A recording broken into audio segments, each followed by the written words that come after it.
I would like to ask, as a PG resident, I don't, at the moment, being a first year JR, I don't have much of an idea where I'm actually interested in. So PGs like me, what should they do in order to identify what is their area of interest in such a vast ocean of community and family medicine?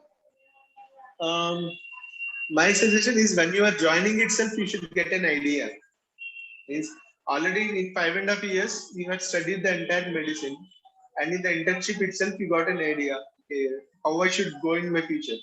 Means whether I should be treating patients or I should go into research methodology. So for that, what I can suggest is learn learn from your seniors and read some experiences so that you will get an idea.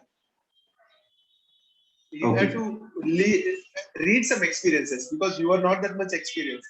So if you want to decide your career path, you should talk to yourself and you should read about the experiences of the seniors.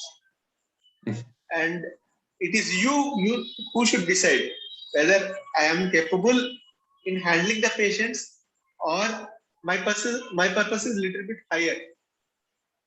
Is not just a single patient. My purpose should be community, or my purpose is a little bit higher in preventive care. So that should be the spark which should be generated from you yourself only.